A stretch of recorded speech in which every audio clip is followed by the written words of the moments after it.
사울이라는 인물을 생각하면 가장 제 마음에 떠오르는 단어가 하나 있습니다. 그게 오늘 제목입니다. 소탐대실. 작은 것을 탐하다가 큰 것을 잃는다 라는 말이죠. 세상에는 작은 것에 눈이 어두워서 큰 것을 잃는 사람들이 참 많습니다.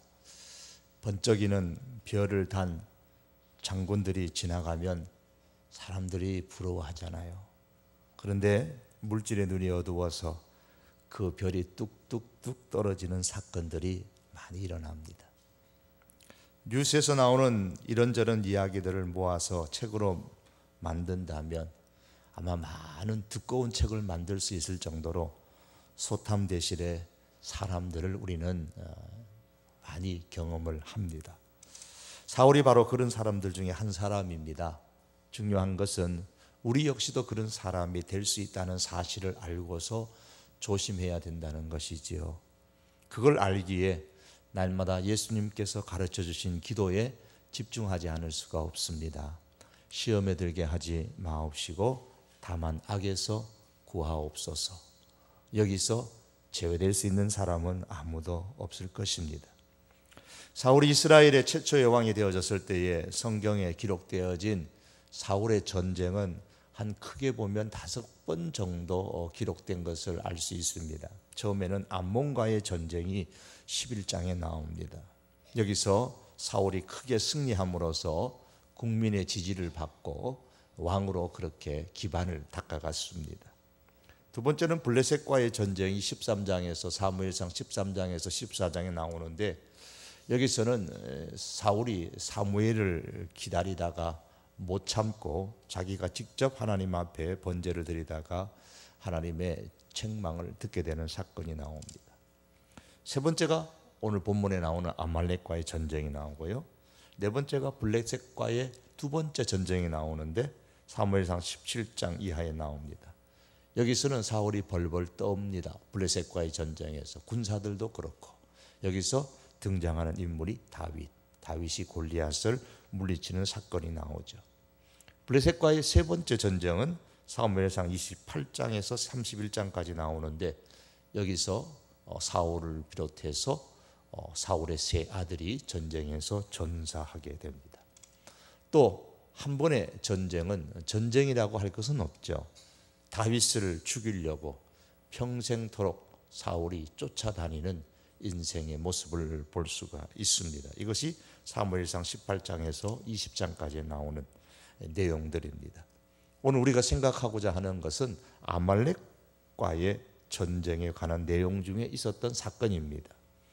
하나님은 사울을 더 나은 삶으로 인도하시기를 원하셨습니다. 그래서 사무엘을 통해서 하나님의 뜻을 사울에게 말씀하셨습니다. 그것은 아말렉을 물리치라는 겁니다. 왜냐하면 2절 말씀에 의하면 아말렉은 과거에 이스라엘이 출애굽에서 가나안 땅으로 오는 길을 방해했을 뿐만 아니라 이스라엘 백성들이 피곤해서 뒤에 처져 있었을 때에 뒤에 처져 있는 이스라엘 백성들, 노약자들, 부녀자들, 어린이들을 무참하게 이 아말렉 사람들이 죽였기 때문입니다.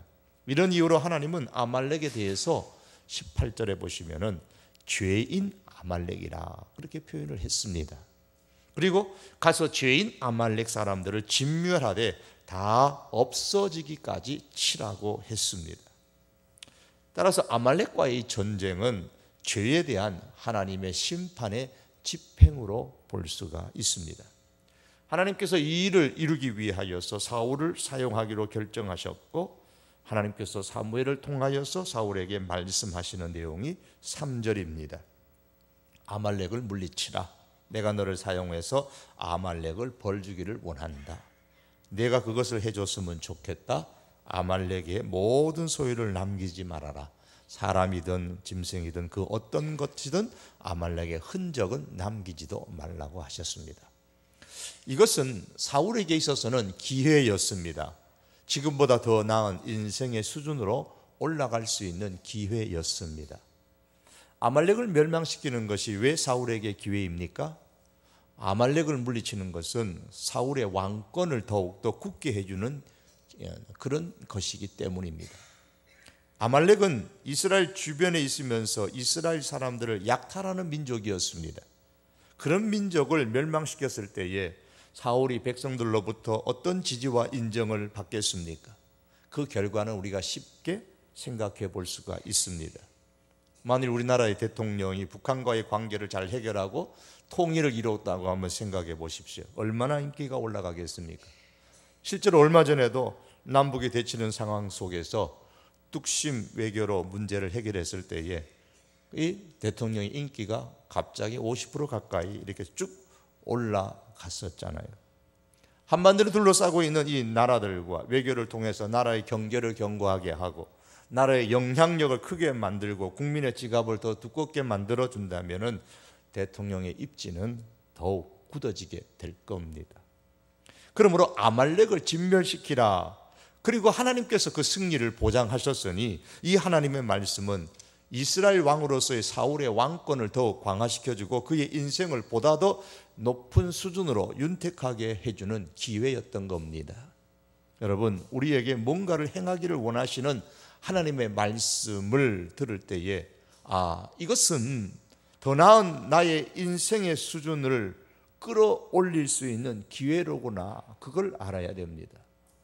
하나님께서 내게 말씀하시면 이거 또 해야 됩니까?가 아니고 하나님께서 내 인생의 수준을 높이시려고 내게 또 기회를 주시는구나, 우리가 그렇게 생각하셔야 합니다. 하나님은 사무엘을 통하여서 사울에게 말씀하셨습니다. 하나님은 오늘날에도 사무엘을 보내어서 우리에게 말씀하십니다. 다만 사울에게 보낸 사무엘과 우리에게 보내는 사무엘이 다를 뿐입니다. 하나님께서 우리에게 보내는 사무엘이 그 어떤 사람일 수도 있고 환경일 수도 있고 우리 내면의 양심일 수도 있습니다. 하나님께서는 저를 통해서 혹은 또 다른 사람들을 통해서 여러분에게 무언가를 말씀하실 수가 있습니다. 여러분의 더 나은 삶을 위하여서 하나님께서 우리 여러분에게 기회를 주시는 것입니다. 좋으신 하나님은 우리를 지금보다도 더 나은 삶으로 인도하시기 위해서 오늘날도 여전히 말씀하시는 분이십니다. 그러므로 하나님께서 말씀하실 때에 가능한 빨리 순종하는 법을 우리가 배워야 합니다. 순종의 시간이 단축되면 단축될수록 우리는 더 빨리 현재보다 더 나은 인생의 계단으로 올라갈 수가 있습니다. 하나님께서 사무엘을 통해서 사울에게 말씀하셨을 때에 사울은 기꺼이 사무엘을 통해 주시는 하나님의 말씀에 즉각적으로 순종했습니다. 15장 4절에서 7절의 내용이 그 내용입니다. 백성들 중에서 군사를 소집하고 아말렉 성에 이르러 골짜기에 복병을 시키고 그리고 아말렉을 공격을 합니다. 하나님의 말씀에 순종함으로써 사울은 현재의 삶보다도 더 나은 수준으로 발전할 수 있는 기회를 얻게 된 것입니다. 그러나 성경은 사울의 행동에 대해서 이렇게 말합니다. 오늘 15장 9절의 말씀이죠. 사울과 백성이 아각과 그의 양과 그의 소의 가장 좋은 것 또는 기름진 것과 어린 양과 모든 좋은 것을 남기고 진멸하기를 즐겨 아니하고 가치 없고 하찮은 것은 진멸하니라. 여러분, 하나님의 말씀에 순종할 때는 내 자신의 생각이 거기에 개입되면 실패하게 됩니다. 기회를 잃어버려요. 보다 나은 삶의 수준으로 나아가기 위해서는 하나님의 말씀에 즉각적으로 순종하는 것도 중요하지만 또 하나 중요한 것이 하나님의 말씀에 가감없이 그대로 순종하는 것입니다. 사울이 어떻게 순종했습니까? 좋은 것은 없애지 말고 남기자. 가치 없고 하찮은 것은 없애자. 무엇이 가치 있는 것이고 무엇이 하찮은 겁니까? 무엇이 좋은 것이고 무엇이 나쁜 것입니까? 가치 있다고 생각하는 것은 누구의 생각이고 하찮은 것이라고 결정하는 것은 누구의 생각입니까? 좋은 것이라고 결정하는 것은 누구의 생각이었습니까? 모두 다 사울의 생각이었습니다. 하나님은 아말렉의 것들 중에서 그 어떤 것도 가치 있는 것이다, 좋은 것이다 그렇게 말씀하지 않으셨습니다. 무엇이든지 다 진멸하라고 하셨습니다. 좋은 것, 나쁜 것, 가치 있는 것, 하찮은 것 이렇게 구별하게 생각한 것은 전적인 사울의 생각이었습니다. 여러분, 우리 앞에 현재 있는 것들 가운데 무엇이 가치 있는 것이고 무엇이 하찮은 것입니까? 무엇이 좋은 것이고 무엇이 나쁜 겁니까? 그렇게 결정하는 것이 나의 판단에 의한 것은 아닙니까? 나에게 말씀하시는 하나님의 말씀에 의해서 우리가 그렇게 결정한 것입니까? 우리의 생각에 좋다, 가치 있다고 여기는 것 때문에 하나님의 말씀에 우리의 생각을 가감하지는 않습니까? 좋은 것, 나쁜 것, 가치 있는 것, 하찮은 것의 평가는 우리의 판단 가치에 있는 것이 아니고 하나님의 판단에 있는 것입니다. 이것을 인정하지 않는 이상 우리는 하나님의 말씀에 가감없이 순종할 수가 없습니다. 이것을 인정하지 않는 사람은 항상 하나님께서 들려주는 그 말씀에 자신의 생각을 첨가하여서 보완하려는 그런 습관을 가지게 됩니다. 그런데 여러분, 사울이 왜 즉각적으로 순종했음에도 불구하고 말씀에 가감없이 순종하지 않았을까요? 왜 자기의 생각을 첨가하여서 하나님의 말씀을 보완하려고 했을까요? 그 해답은 사무엘이 사울에게 했던 말 속에 담겨 있습니다. 17절 말씀을 보시겠습니다. 사무엘이 이르되 왕이 스스로 작게 여길 그때에 이스라엘 지파의 머리가 되지 아니하셨나이까? 여호와께서 왕에게 기름을 부어 이스라엘 왕을 삼으시고.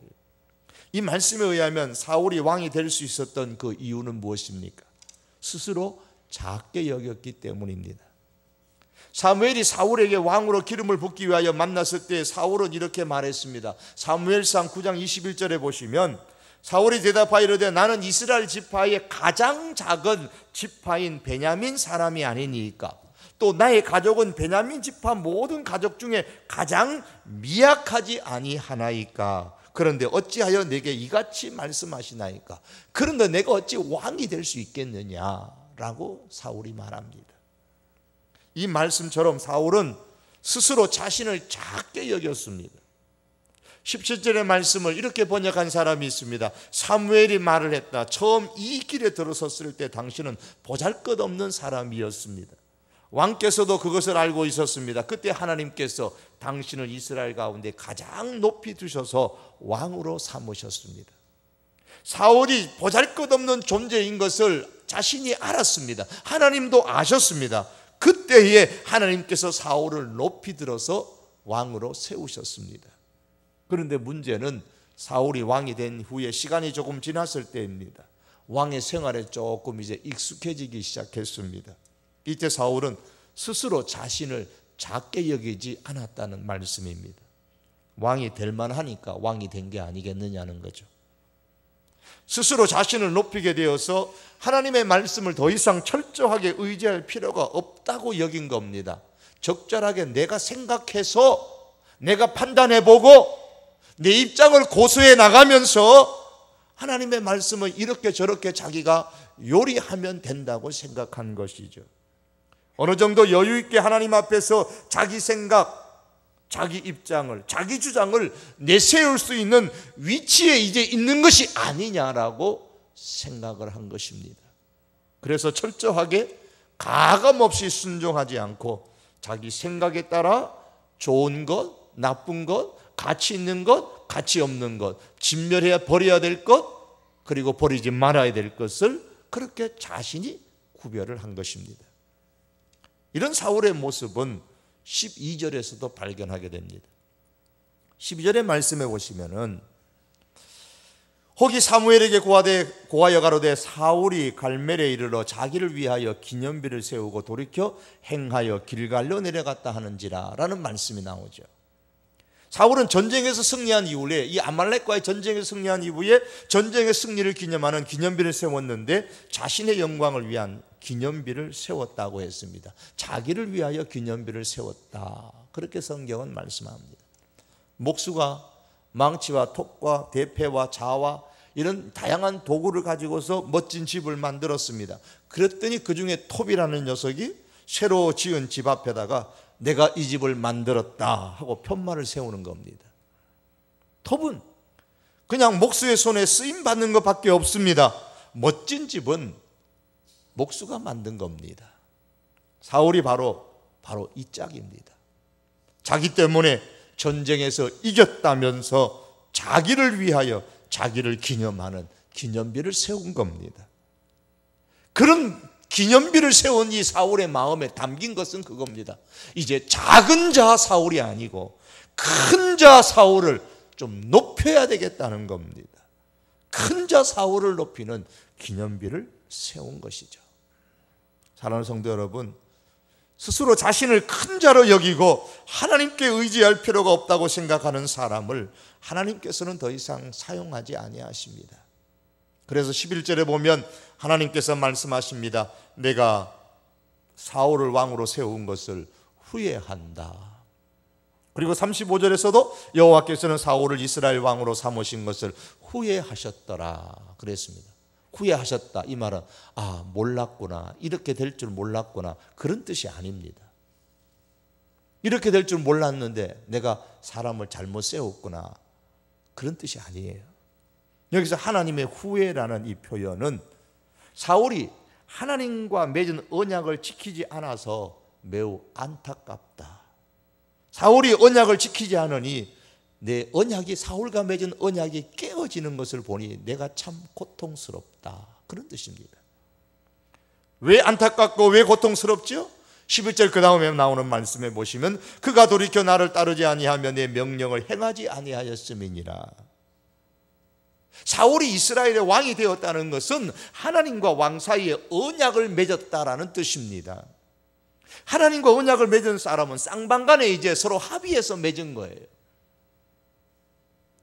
그러면 합의해서 맺었기 때문에 사람이 그 언약에 따라서 하나님을 따라야 되는데 스스로 언약을 깨트리니 하나님께서 보시기에 안타까워 하시는 겁니다.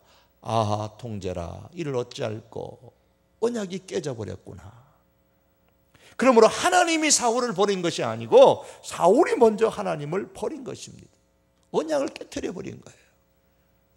그래서 15장 23절의 말씀에 보면 이는 거역하는 것은 점치는 죄와 같고 완고한 것은 사신 우상에게 절하는 죄와 같음이니라.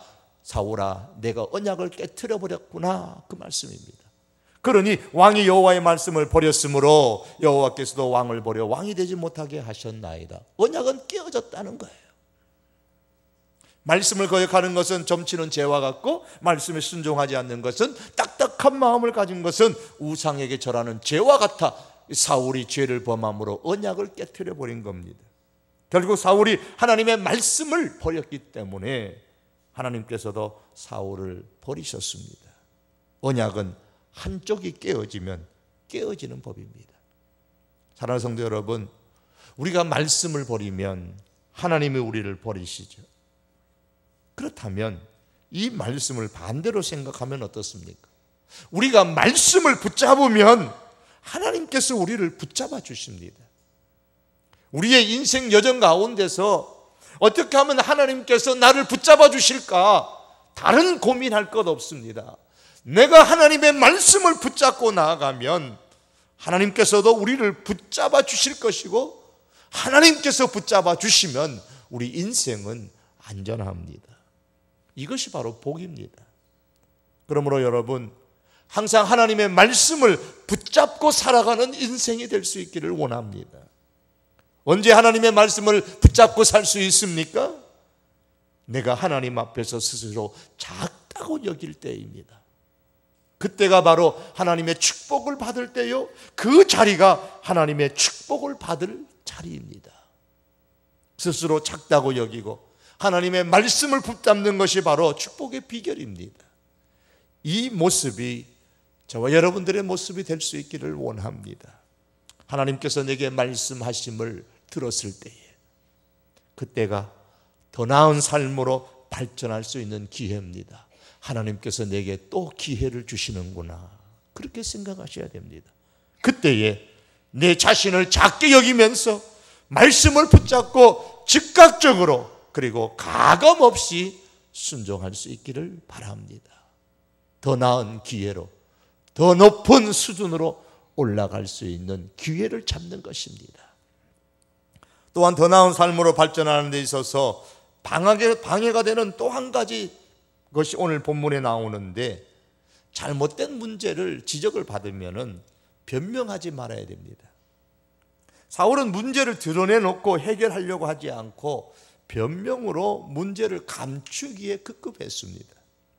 사무엘이 왔을 때 사울이 말합니다. 내가 여호와의 명령을 다 청종했습니다. 다 행했습니다. 그때 14절에서 보면 사무엘이 묻습니다. 그러면 내게 들려오는 이 양의 소리와 내게 들리는 소의 소리는 어찌 됨이니까? 라고 묻습니다. 그에 사울 왕이 대답합니다. 나는 하나님의 말씀에 청종하여 다 멸하려고 했으나 나는 하나님의 말씀에 청종하여 다 멸하였습니다. 이렇게 끝나야 되는 거예요. 그 다음에 말이 없어야 됩니다. 그런데 나는 다 멸하려고 했으나 그랬습니다. 했으나가 문제예요. 그런데 어쨌다는 겁니까? 그 다음에 변명이 나옵니다. 15절의 말씀이죠. 백성이 당신의 하나님 여호와께 제사하려 하여 양들과 소들 중에 가장 좋은 것을 남김이요. 나는 이렇게 청종하려고 다 진멸하려고 했으나 백성이 하나님께 제사하려고 좋은 것을 남겼다라는 말입니다. 21절에도 똑같은 말씀이 나옵니다. 했으나 다만 백성이 가장 좋은 것으로 하나님께 제사하려고 양과 소를 끌고 왔나이다. 백성들이 하나님께 제사드리기 위해서 좋은 것을 골라 가지고 왔다는 거예요. 그건 내 잘못이 아니고 백성들이 잘못이라는 겁니다. 사울은 문제의 핵심을 지금 변명으로 넘어가려고 했습니다. 그러나 하나님은 문제를 변명으로 그냥 넘어가려는 것을 용납하지 않으셨습니다. 문제를 해결하지 아니하고 변명하려고 하는 이상 우리는 더 나은 삶의 단계로 전진해 나갈 수가 없습니다. 로라 슬레징어라는 심리학자가 있는데 그가 쓴 책에 보면 재미있는 책들이 많이 있습니다. 우리나라에 소개된 책들이 많이 있는데 인생을 남녀 관계를 망치는 10가지 실수라든가 여자가 인생을 망치는 10가지 방법, 남자가 인생을 망치는 10가지 방법, 여러 책들이 많이 있는데 그 가운데 인생을 망치는 7가지 변명이라는 책이 있습니다. 즉 변명이 인생을 망친다라는 주제로 쓴 글입니다. 그러면서 몇 가지를 쭉 이렇게 설명을 합니다. 이것을 신앙적으로 해석해 보면 하나님 앞에 변명하는 사람은 그 인생이 망합니다. 왜 망할까요? 사람이 하나님 앞에 변명할 때는 회개가 나오지 않기 때문입니다. 변명은 회개할 기회를 막아버립니다. 따라서 변명할 때는 있던 은혜도 떠나가게 되고 더 이상의 은혜도 받지 못하게 되고 축복도 없고 더 나은 인생의 성장을 할 수가 없습니다. 변명으로 일관할 때 우리는 현재의 상황에서 벗어날 수가 없고 하나님의 은혜와 보호를 받을 수가 없습니다. 따라서 변명함으로 문제를 덮어버리고 한다면 우리의 형편은 지금보다 더 악화되기 마련입니다. 변명으로 문제를 해결하려고 애쓰는 사울의 모습을 우리는 본문 가운데서 봅니다. 그의 형편이 결국 어떻게 되었습니까? 19절에 보시면 어찌하여 왕이 여호와의 목소리를 청종하지 아니하고 탈취하기에만 급하여 여호와께서 악하게 여기시는 것을 일을 행하였나이까. 26절에 읽지 않았습니다만 이는 왕이 여호와의 말씀을 버렸으므로 여호와께서 왕을 버려 이스라엘 왕이 되지 못하게 하셨음이니이다. 28절에 여호와께서 오늘 이스라엘 나라를 왕에게서 떼어 왕보다 나은 왕의 이웃에게 주셨나이다. 이 말씀에서 사울의 형편이 지금보다 미래가 더 나아 보이는 것은 하나도 없습니다.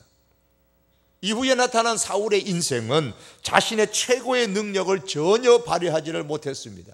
이미 서두에서 말씀드린 것처럼 그 이후에 블레셋과의 두 번의 전쟁에서 자기의 능력을 발휘하지 못하고 오히려 블레셋 군대들에게 벌벌 떨었을 때에 하나님께서 다윗이라는 인물을 등장시키셨습니다. 그 후에는 큰 시기심으로 다윗을 쫓아가 죽이려는 별 볼일 없는 인생을 살다가 마침내 블레셋과의 세 번째 전쟁에서 자신도 세 아들도 다 죽고 말았습니다. 아말렉 전쟁 이후 사울의 인생은 더 나아지지 않았습니다. 왜요? 현재 사무엘을 통해 주시는 그 하나님의 말씀에 즉각적으로 순종을 했지만 가감없이 순종하지 않았기 때문입니다. 더욱이 사울은 그러한 자신의 현재의 문제를 솔직하게 해결하려고 하지 아니하고 변명함으로 감추고 덮어버리려고 하는 데만 급급했기 때문입니다.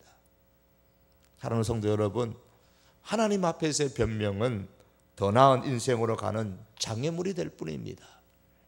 나도 사람인데, 하나님, 저도 사람인데요, 어떻게 다 할 수 있겠습니까?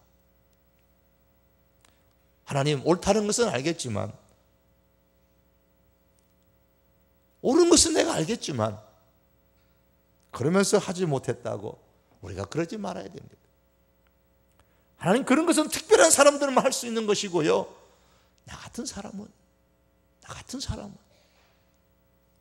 우리가 그렇게 생각하거나 말하지 말아야 됩니다. 하다 보니까 그렇게 돼버렸네요. 하다 보니까 왜 그렇게 돼버렸어요?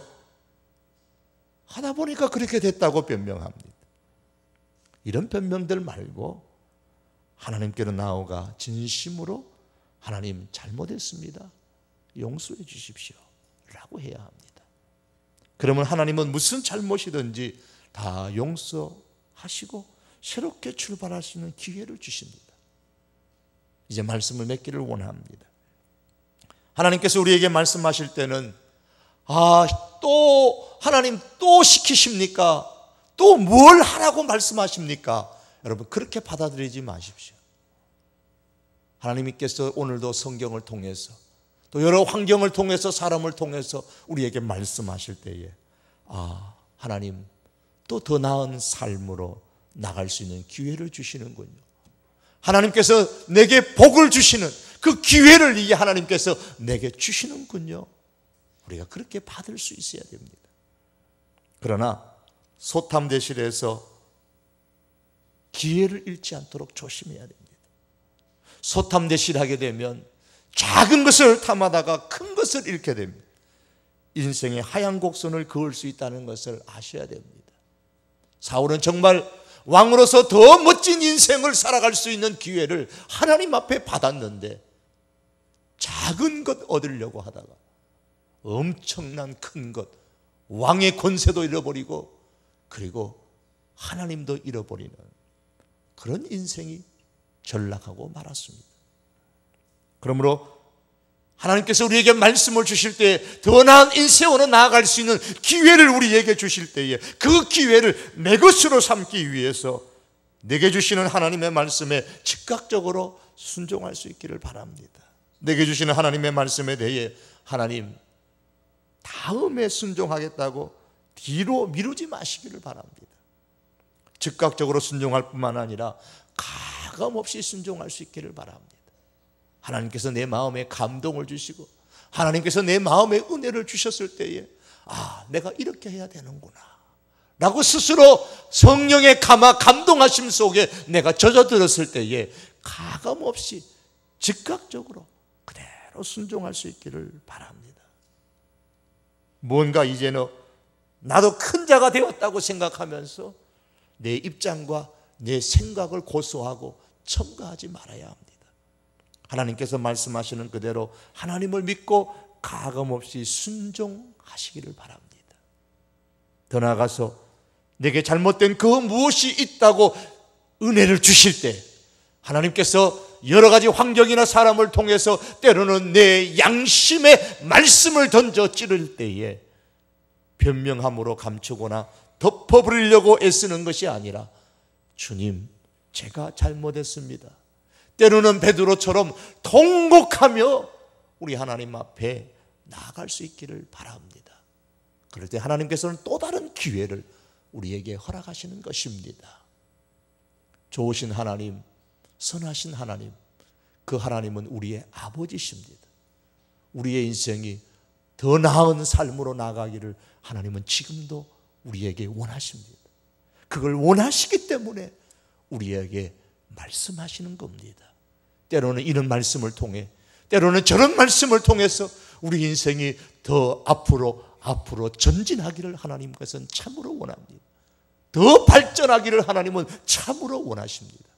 그러할 때에 소탐 대실하는 사람 되지 마십시다. 작은 것을 탐하다가 큰 것을 잃어버리는, 작은 것에 눈이 어두워져서 큰 것을 잃어버리는 사람이 되지 말고, 우리 하나님 앞에 기회를 주실 때에 그 기회를 잡을 수 있는 하나님의 귀한 사람들이 다 될 수 있기를 주님의 이름으로 축복합니다. 우리 기도드리겠습니다. 존귀하신 하나님,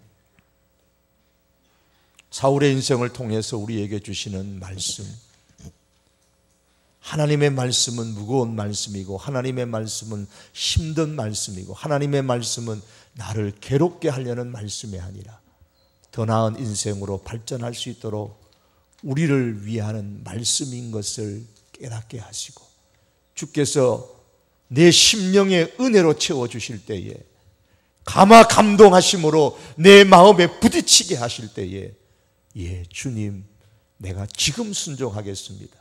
가감없이 은혜 주시는 대로 순종하겠습니다.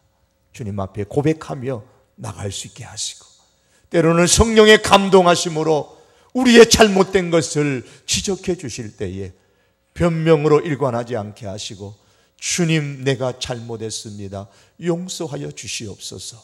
주님 앞에 통회하고 자복하며 나아감으로 또 다른 하나님의 기회를 받을 수 있는 하나님의 사람들 되게 하여 주시옵소서. 예수님의 이름으로 기도하옵나이다. 아멘.